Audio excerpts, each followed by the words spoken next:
All right, everybody, welcome in. Happy Thursday.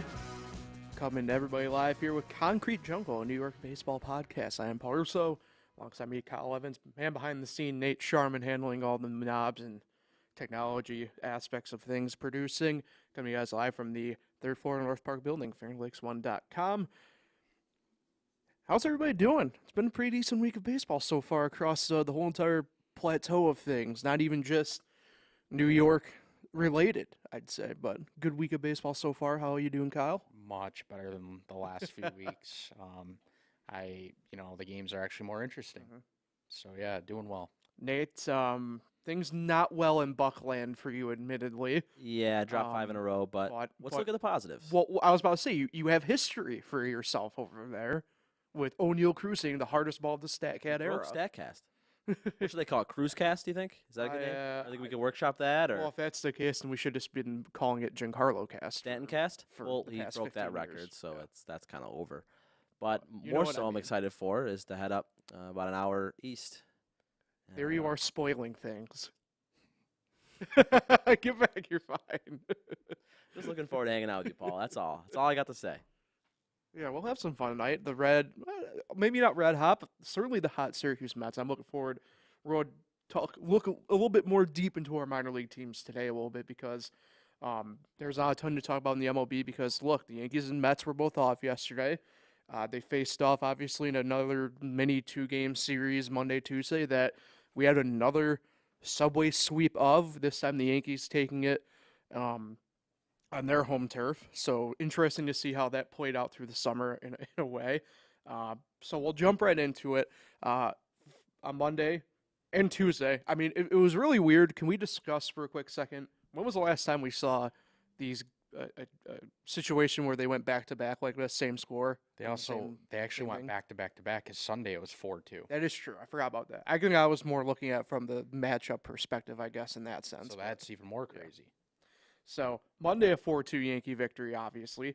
Domingo Germán picks up the win, moves to 2-2 on the year, a 3.89 ERA. Max Scherzer picks up the loss, 9-3, a 2.33 ERA. And Jonathan Lasagna Boy Losaga picks up his first save on the year for the Yankees. Germán went 6 1/3, 4 hits, an earned run and 3 strikeouts. Good to see this guy really getting hot right now. Andrew Benintendi, 2 for 3, a double, a hit by pitch, 2 RBIs and a run scored. Aaron Judge, 2 for 4, including a solo shot for the Mets. Daniel Vogelbach went 1 for 4 with a home run, 2 RBIs and a run scored. James McCann, 1 for 2, and Brandon Nimmo went 1 for 3. It wasn't like I want to start here a little bit. It wasn't like the Mets were completely out of it, but Max Scherzer probably had the roughest start of the year so far for him personally, I'd say, on Monday night. Yeah, and a lot of hard hit balls, which is very unusual to see. I took the over on his strikeouts, and for sure that would hit. Didn't work out so well. Wait a second here. Hold on. Not to interrupt. I didn't realize that you ventured down with a bet here for a change. Oh, yeah. The way the Yankees offense has been with Scherzer going against them, easily over 7, I thought. I thought we usually talk about my bets on the podcast. That's usually what we go with. That's a good point, yeah. You are the degenerate gambler of the bunch here, Nate. Happy to get you involved, Kyle. Coming over to the dark side. I might not do as many bets now. I mean, I don't have the luck. I haven't won a bet. But I can't blame you for thinking that way because we did go into that series. I did say the Mets would sweep. I think you said, was it split if I remember right? I can't remember. But we were certainly not looking at the positive light on the Yankees side of things with this series. Yeah, he didn't have his swing and miss stuff. It was weird. Yeah. We'll start obviously too a little bit here because we ourselves have had some banter back and forth about Domingo Germán. And it even got brought up a little bit Monday night despite what is really, to be fair, an above and beyond quality outing for him. Still, a lot of people were kind of poking him because on Monday night, former Yankee Jordan Montgomery obviously throws a Maddox complete game shutout under 100 pitches, which is what a Maddox is, literally right under 100 pitches, 99. But to piggyback that, Montgomery has just been incredible since becoming a St. Louis Cardinal. So there was still a lot of talk about Germán, despite him having that quality outing on Monday night. Yeah, and that's kind of frustrating to see as a Yankee fan because if you look at the guy they brought in, Frankie Montas, he hasn't really lived up to expectations. Although his recent start was his best outing as a Yankee, but I think a lot of fans right now would much rather have Montgomery than Montas. Yeah, I don't. How you feel about well, I don't know, maybe necessarily on the Montas side of things. I'm a Montas guy. Obviously, not to jump too far ahead, but he did have a really good start. Best start so far as a Yankee Tuesday night. I think people are also just thinking about like what they gave up for him. Right. Like, was it really worth it? Isn't he just like another Jordan Montgomery? True. You know what I mean? Maybe like a nothing- right-handed version of it. Yeah. Sure. But I've just been seeing a lot of complaints on Twitter. I think for me and me, like I said, we've had a lot of banter back and forth here so far about Herman and how we both feel about him, to varying degrees of it. But I think I'd much rather still have Montgomery over Herman in the rotation at the moment overall. But I would probably agree. yeah. We'll touch more on the Judge portion of this with Tuesday, but I do want to go back to Benintendi. Obviously, started off his Yankee tenure the first few weeks really, just not good. Pretty much at the Mendoza line or right above it, but has really come on really the past 5 games through the Toronto series and with the Mets series as well. Yeah, he had that clutch 2-run home run Sunday to give him the 4-2 win, and it's good to see that he's finally swinging the bat well. Obviously, he's a great defender. I really like that move that they made to get him. Yeah. I really like the base running in that first Mets game. He was very smart in that first inning. Well, he's a sneaky good base runner. I know. He did have what ended up being not so much a blunder because it ended up working out well. But you think back to I think it was probably the second series that he was a Yankee, I believe it was, give or When he got take. picked off on the bases. Yeah. And very unlike him. I mean, he's not the quickest guy, but he's got a really good IQ on the base path for the most part. So. Wasn't that when they were in Seattle? When everyone in the extra inning game, everyone just got picked off. Pretty much, yeah. Where we were discussing about the continual base running struggles of the Aaron Boone era in New York. Right. So let's move to Tuesday. Again, another 4-2 Yankee victory over the Mets. Clark Schmidt picks up the win out of the bullpen. 5-2 now on the year for him at the big league level, a 2.18 ERA. Former Yankee Yuli Rodriguez takes the loss 0-3, a 5.11 ERA for him. And Wandy Peralta picks up the save. It was a multi-inning save rather. His second save on the year. Frankie Montas for the Yankees, no decision, 5 2/3, 6 hits, 2 earned runs and 6 strikeouts. Aaron Judge, 2 for 4. Another home run for him that went a very nice cruising distance of, I believe it was 448 feet. 453. I knew I was right close to it. He also had a stolen base. And then Andrew Benintendi goes 2 for 4 with an RBI there. For the Mets, Taijuan Walker got the nod, first start coming back after his back spasm issues. No decision, 5 innings pitched, 4 hits, 2 earned, and 3 Ks for him. Sorry, Marte went 2 for 4 with a walk and an RBI, and Jeff McNeil went 2 for 4 with a double. A lot of similarities in a way between both games. The only difference being kind of late innings, the Mets were in a pretty good spot potentially to try and take over, and as Clark Schmidt said, Wandy Peralta really bailed him out on that one in a post-game interview. Yeah, I really wanted Schmidt to finish that game. He was just his stuff. He didn't have the finish pitch, and that's what was hurting him. I had 0-2 twice on 2 batters and couldn't finish them, and I was a little worried when Wandy came in because I know he does well sometimes in big moments, but other times he's known to give up walk-off hits and stuff. I know it wouldn't have been a walk-off, but I was just like, what if someone hits it in the gap and they clear the bases and take the lead? So I was just a little worried about Wandy, but shout out to him for coming in and getting out of a very tough jam. And I just also want to talk about Taijuan Walker. I mean, the guy was perfect through 3. Yeah. The Judge homer really was kind of what rattled him a little bit. After that inning, they kind of just started hitting against him and put traffic on the bases. But for him dealing with that, was it like a back injury? Yeah, he was dealing with back spasms. I thought he threw the ball well. Yeah. Yeah, I know, and that's something that I do want to discuss about the Mets a little bit here, but I do want to touch on Aaron Judge first.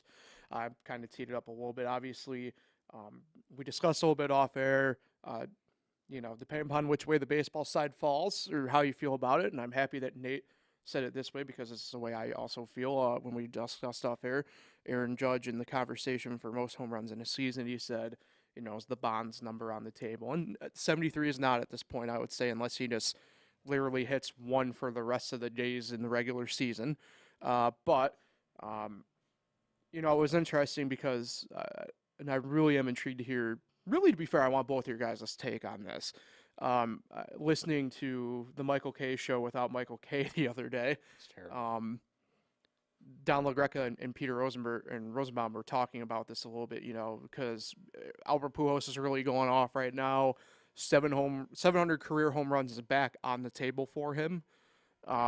Which chase are you more intrigued by, the Pujols 700 or the Aaron Judge getting to 62, which would be the Yankee record, or as a lot of people do consider it still 61 being the actual mark with Roger Maris, the last quote-unquote untainted number in the big leagues. I don't know. I don't even know if he necessarily gets to 62, but that's only, 14 home runs away, and he's got pretty much a de facto month and 2 weeks to do it. Yeah, I think he gets the 62. I think he finished with 63. Okay. That's my prediction. I also think he gets that number. He gets Stanton back in the lineup, next few days, hopefully. Well, the thing gets him guarding him, so I think that can help him a lot. The thing with that, though, is, and obviously you alluded to it, right? He's been doing it without Stanton now the past couple weeks. Well, he went through a 9 or 10 day stretch where he didn't hit one, right? Right, but that's baseball, though, to course. a degree, right? I mean, baseball is a game of runs. And I think what Aaron Boone said was true. He's not actually getting the same pitches that he was in the first few months. Yeah. Guys are starting to realize that, let's not, throw balls right down the middle. Let's try to, low and away. That's what's been getting him a lot. If you look, Scherzer got him the other night with the slider down and away. And I think he's tired of not being pitched to, so he's been chasing a little bit. Not a lot, but a little bit. Mm-hmm. And now I think he's finally back in the groove. I think he's going to start hitting again. I mean, I think what's nice to this end is, it's one of the things I do admire about guys like Judge. Another one that sticks out to me, and I don't mean to pick on your Pirates, Nate, but you look at Matt Olson yesterday. Guys like them who are power hitters but don't necessarily hit for power. They swing for contact, and they kind of let the ball do the rest, and I think that's pretty good. Anyway, back to the more Aaron Judge thing. Yeah, I mean, I don't. It's tough to say because baseball is a game of runs, right? And I think it will certainly help having Giancarlo get back into the lineup, and not to jump ahead, but that sounds like that will be today. They just have to more or less do as we call, the cross your eyes and dot your T's type thing. But, it's interesting because this is the first true home run chase we've had in, I guess, really a number of years. The last one that really sticks out to me in a really hardcore sense would be maybe Jose Bautista, and that's pushing a decade now, really, since he got to the 54 mark. Actually, over a decade. And I know guys need rest and stuff, but it was also frustrating if you think about the few games that he has been rested earlier in the year, especially on back-to-backs when he already had a day off. Right. What if he had those few extra games? What if he does finish with 61? You'll think, oh, man, if he didn't get rested, 6-7 games, then he would probably reach it. Very true. Let's go transition to the Mets here for a couple of minutes because, look, sweeping to, your de facto crosstown rivals is never good. And as you brought up, and it's a good point, they did obviously drop a couple games here in the division because the Braves are obviously beating up the Pirates, and that's never a good thing. And I found out the last series of the year, it's a 4-game series, I thought John Heyman said. Yeah. Braves and Mets, so that division could come down to the final week. Yeah. Which is I would be all for it. That would be a lot of fun to watch. Yeah. I know some Mets fans are taking a gloom and doom side of things, but I do want to take some notes of some positives with the Mets, and it namely actually has to do with the pitching. Look, this staff is banged up right now. Obviously, Carrasco is hurt. We talked about how Walker comes back, dealing with back spasms, and somebody who has had back spasms before, I can tell you this: he was not 100% no matter what on Tuesday. He got to a point where he knew he could go out and at least perform on a level. So it's interesting to see. And obviously, there's been a flurry of different roster moves, but the pitching staff is really performing well, all things considered. And how about this from Mike Puma of the New York Post? Mm-hmm. Since DeGrom made his debut on August 2nd, the Mets are 4-4 in games started by Jacob DeGrom or Max Scherzer. Surprise. Obviously, right there, what does it say? Run support. Right. Because the guys have been so good. And that's the thing, we've been talking about, right, is, the fact that this offense typically picks up for spots where the pitching kind of is lacklustering, and it's weird. Maybe it's just a thing. We've seen it through Terry Collins, we've seen it through Louis Rojas, we've seen it now with Buck Showalter, albeit with a small sample size. That for whatever reason, when specifically DeGrom is on the bump, that offense does not show up for whatever reason.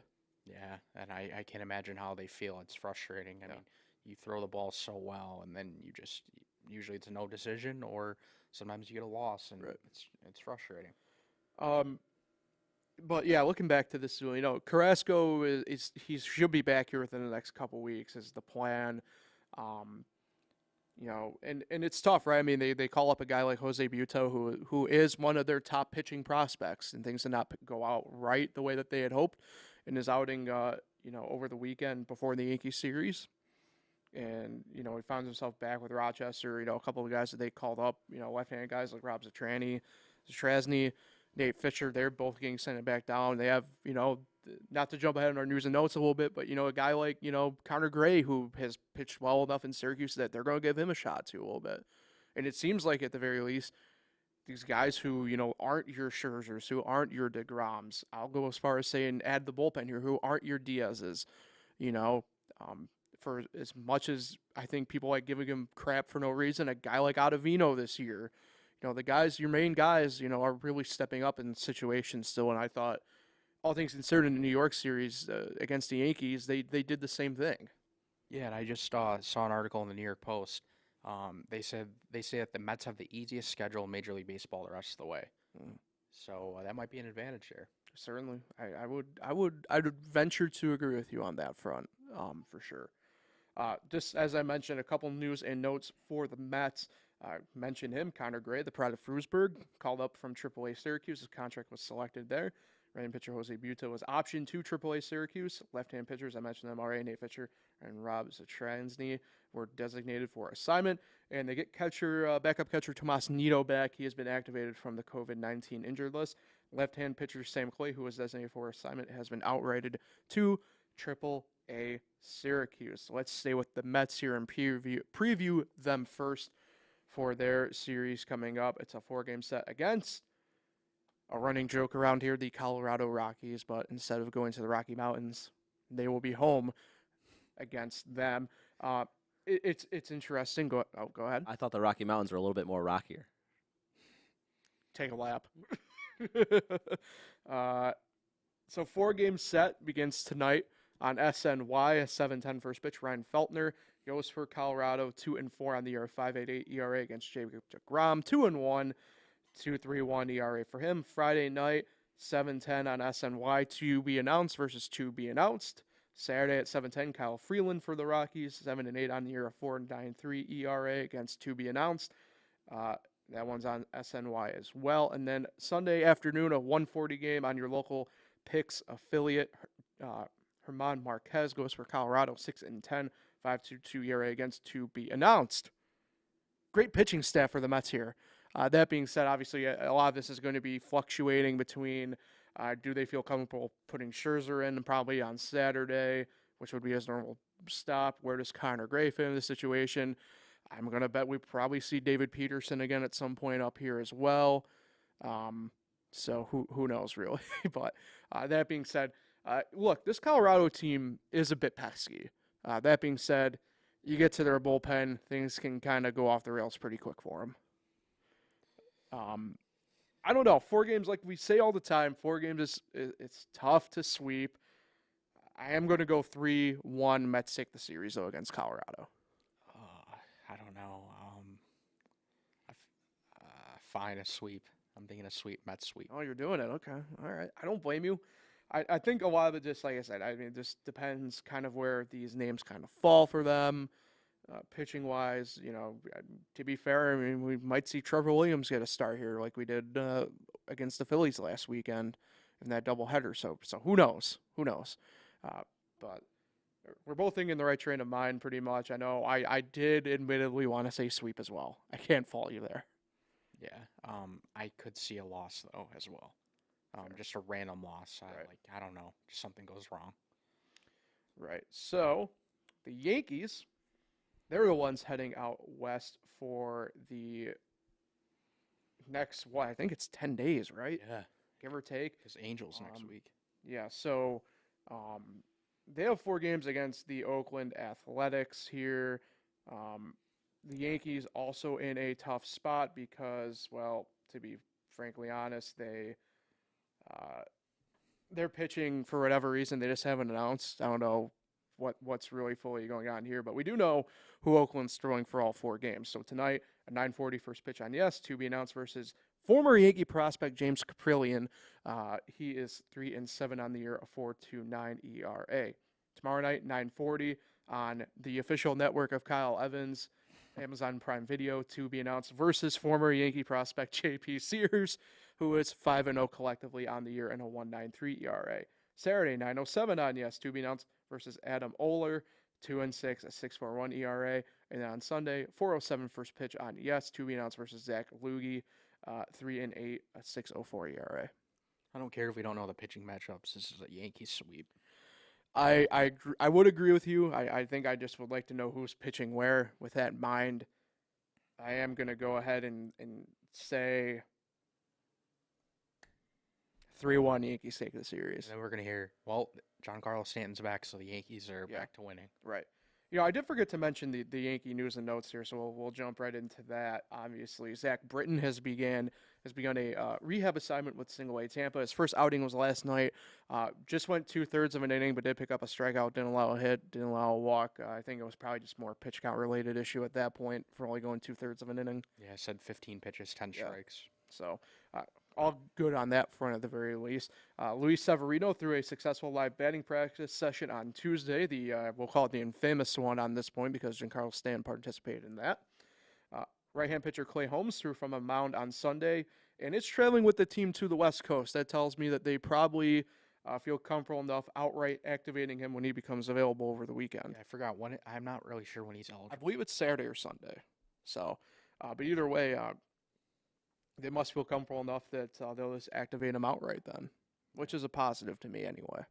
For sure. Definitely anything you can get in the bullpen right now is a bonus. Officially, after we got done doing the live edition of the podcast on Monday, Scott Efros was placed on the injured list with their diagnosing as a right shoulder strain. It kind of sounds like they aren't too worried about what's going on there anyway. Outfielder Giancarlo Stanton is expected to be activated off the IL today. That's not official, but they already made a corresponding move, if you want to call it that, with outfielder Esteban Florial being optioned to AAA Scranton Wilkes-Barre last night. Right-hand pitcher Clark Schmidt, as we know, was recalled from AAA Scranton Wilkes-Barre. That's the only official news and notes we have, but I do want to bring up something that I saw last night with a guy that I brought up on Monday on the podcast. I did see a rumor going around that Greg Wessert will be getting the call up today. I can't confirm one way or another, but it is alleged that he did travel with the Yankees to the West Coast. Yeah, why did we not hear more about that from top reporters? Yeah. Which is what's making me wonder its validity, if true. And how did Eric Hubbs break it? Right. Well, I mean, Hubbs apparently knows people. I don't know, but look, Westert is a very good pitcher. I expect some pretty good things from him. I know this has been his best year, probably collectively so far through the minors. I know he's had some control issues in the past. That being said, he walked a batter in each of his first 9 outings. Since then, he's only walked 10 total. That's very positive to me, and this is a guy who loves using that slider, which to me means Matt Blake will probably love him right away. Yeah, I don't know much about him, but obviously I'm excited if this is true. He's one of the Long Island mustached boys, by the way. Yeah, I'm excited to watch him, and also I wonder if we're ever going to get another update on Steven Ridings. Yeah, it's been a few weeks since then, but I believe they're trying to keep things kind of quiet with him for the time being. It would be nice to get him back too. The red rifle. He really does throw hard, and he has good stuff. Yeah, so. Although for me personally, I wouldn't mind if we just kind of shut him down-ish to a degree. I continue throwing anyway, but kind of keep it going at that point. All right, let's jump over to our minor league teams. So I do take a few minutes before we head out to discuss them because they're at interesting spots in the season for them. Both Rochester and Syracuse have split their respective series so far. Tuesday, Rochester is down in Indianapolis taking on the AAA Indians for the week. They are affiliated with Nate's Pittsburgh Pirates. Indianapolis 3, Rochester 2 on Tuesday. Curtis Taylor took the loss out of the bullpen for Rochester. Patrick Murphy got the start, no decision, 4 innings and 4 strikeouts. Nicky 2 bags Banks went Nicky 4 bags, going 1 for 3 with a solo home run and a walk. Was the only one of the only guys really getting going on offense for the Red Wings that day. Taylor Gashu also picked up a solo home run, going 1 for 3 there. Yesterday, though, answered back in a good way, 3-1 Rochester victory. Logan Verrett picked up the win, moves to 7-7 on the year. Jordan Weems to the save. He goes to 15 saves on the year. Verrett, potential outing of the season for him, as he went 7 innings, 5 hits, and earned a run and 6 strikeouts. Andrew Stevenson went 2 for 4 with a run score. And how about this line for Lucius Fox? 2 for 4, a double, an RBI, 2 runs scored, and 3 stolen bags. Yeah, wasn't he? He just came off the injured list a few days ago. Mm-hmm. So good. It's good for them to have him back. He seems like he always contributes on the offensive side of the ball. And Rochester, we mentioned it, right? They are playing good baseball. There's a lot of things that take positives because, again, Washington rather's fiddling with the roster a little bit. Not to dive too much into news and notes, but we have catcher situations now kind of going in and out. Luis Garcia's back in Rochester on a rehab assignment. Mentioned Lucius Fox being back fully 100%. And although it hasn't been official in the news, in the notes yet, I've noticed, I did see last night that Cade Cavalli did get the call up to Washington, which is awesome to see. Yeah, a lot of reports saying he'll start Friday night. Yeah. I'm not sure who they're playing, but that's cool for him. I was kind of wondering if that would happen this year. So awesome to see there.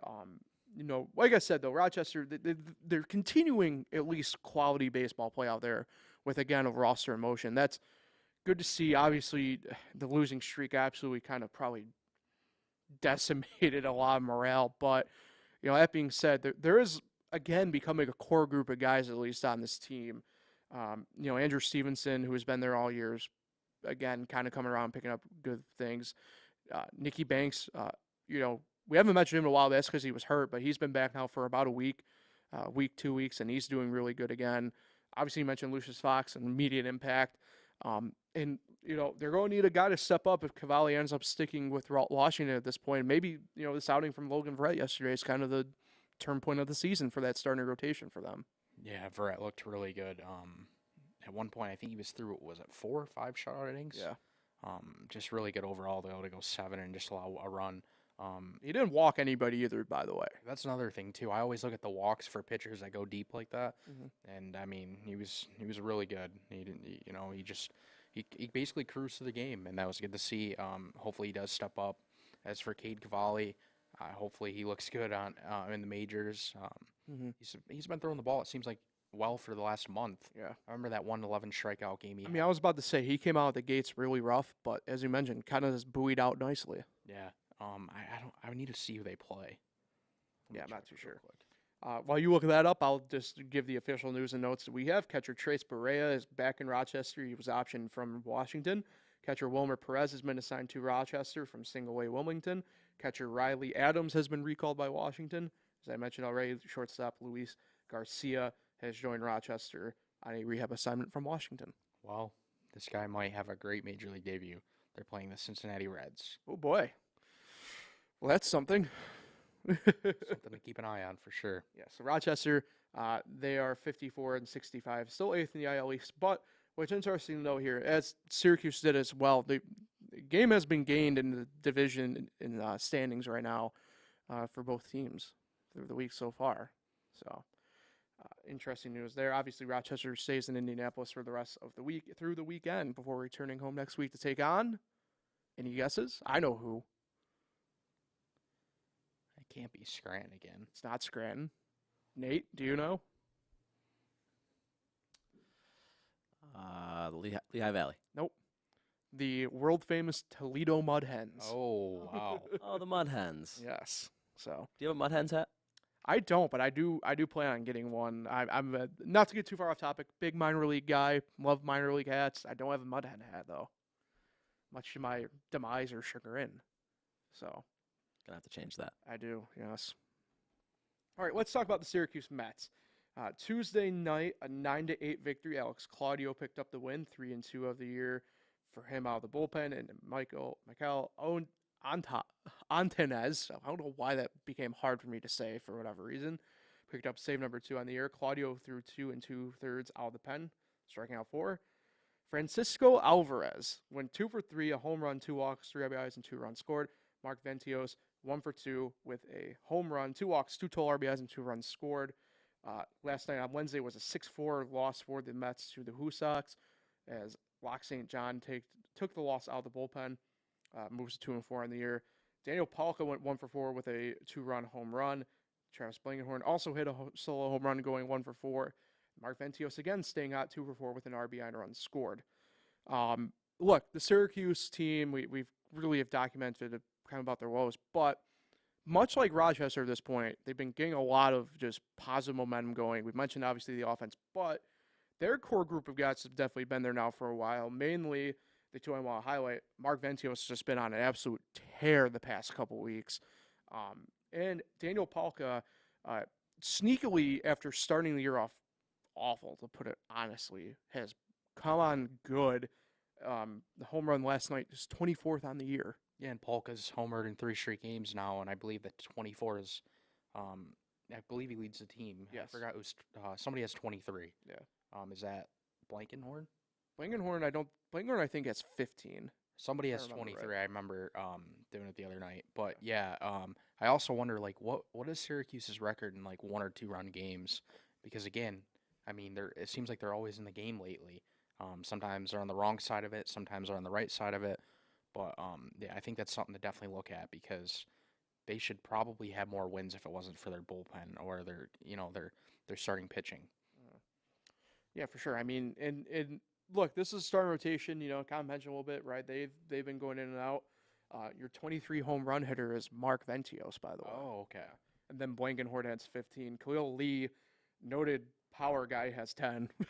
I remember now. Mets fans wanted Mark Vientos called up. And it seems like the Mets that was never really an option for them. And of note, those are the two main guys really on offense. Really, we'll count Blankenhorn in as well. We mentioned how bad they were to kind of start the year offensively. But Palka has 24 home runs, average of 278 now. Vientos, 23 home runs, 293 average. And Blankenhorn, 15 with a 269 average. More importantly, you look at kind of stuff like, you want to look at different things, right? Palka, Vientos, and Blankenhorn all have on-base percentages of 354, 369, and 344, and their OPS is, Palka is an 895 OPS, Blankenhorn is an 812 OPS, but Vientos has a really good 922 OPS. Jeez, throwback to April. I remember sitting here and we were talking about how there's only one guy that was hitting over 200, right. And now look, you got guys that are not too far away from 300, right? So I mean, it's crazy turnaround there. And I think a lot of credit needs to be given to, obviously the staff like Kevin Bowles and guys like that, because, look, I mean, it could have been easy at that point to kind of just play the rollover card and die, but they certainly have kept headstrong, especially, again, you look at what some of the stuff's happened with the Mets, and especially the pitching staff-wise. I mean, it's tough. But, pitching staff, all things considered, has at least given the opportunity to that end for the offense to kind of do what they've done now the past few months. And I believe we're just about a month left. I think I just counted 29 games left. Yep. So we're going to be approaching the final month. It's going to be interesting to see how both Rochester and Syracuse finish. Right. I remember at one point they had the same records, so we'll see how they do. Yeah, playoffs for both teams will be admittedly tough at this point. But that being said, both could, in theory, kind of get back to 500 if they continue kind of the hot pace or good play, at least quality play that they've been on. All they have to do is look at Scranton. Remember how far they were back, right. And they went on they just won a lot of games and they've caught up. So right. I guess anything is possible. Right. Syracuse still home against the Who Sox all week, as Nate alluded to earlier. Me and him and our one buddy is Hank as well will be heading up for Dollar Day today. Also, Women in Sports Day. I believe Syracuse Athletics will have a lot of the women athletes and coaches there. Yeah, Syracuse women's basketball coach. I'm about to say, I'm pretty sure Coach Jack will be there throwing out the first pitch, if I remember seeing that right. Yeah, I think I saw that too. So that would be pretty cool to see. And then all weekend, obviously for Syracuse, if you're local, you know that their main food delicacy, and I'm a big proponent of the salt potato, is the salt potato. So they will be the salt potatoes all weekend starting tonight. I usually wear those jerseys a few times a year anyway, but whole weekend they'll be the salt potatoes. So they'll have a bunch of different stuff. Team photo and fireworks tomorrow night. Salt potato jersey giveaway on Saturday. Tater tot bobblehead giveaway on Sunday. So looking forward to doing that. I know you scooted up to the game yesterday, Kyle. Everything. How was it for you? Your first SMet game on the year, I believe, right? Like how great like the park is. Yeah. Like remember a few years ago, I don't know what you thought about, but the park is just different now. The renovations that they did, they absolutely killed it. Yeah, it's way better. I love going. I don't know which park I prefer. I'd probably say Frontier Field, but like I don't know. It is different now in Syracuse, so I don't really know which one I like the better. Yeah. It's definitely I like them both. Yeah. I mean, but I don't know. I'm more of a Frontier guy, I think, but definitely the renovations that they've done at Syracuse, like the bar patio in left field is just fantastic, and the video board they have now is really great. So and it's just cool to see the amount of people that go to minor league games, even if it's a team that hasn't had the best season like Syracuse. I just think it's people love baseball and they want to get out to the park, so it was good to see a lot of people there. Mm-hmm. All right, so that pretty much does it for Concrete Jungle today. Anything exciting going on the rest of the weekend for everybody outside of, I guess, me and you, Nate, tonight? Or I don't think there's much going on. I can't wait for preseason football to be over. I'll say college football week 0 this weekend. I can't wait for football games to actually matter. I, for one. What do you mean? The biggest game of the year is this weekend. Hawaii hosting Vanderbilt. Yeah, I'm talking NFL. Oh, well. First of all, how dare you? Nate, let me guess. Hold on, let me guess. Golf. I'm sure that'll be on the docket at some point. Boom. But looking forward to having some hot dogs tonight on Buck Night. Leading a couple glizzies. Hell yeah. There you go. What can be a better time than that? Love it. Love it. All right. So for Kyle Evans, I'm Paul Russo. Appreciate Nate Sharman, as always, producing Concrete Jungle, New York Baseball Podcast. You can catch us here live on YouTube on fairwakes1.com. Watch anytime also there afterwards. Major podcasting platforms, Anchor, Spotify, the like. You can watch there and listen as well. We'll talk to everybody on Monday. See you then. Have a great weekend.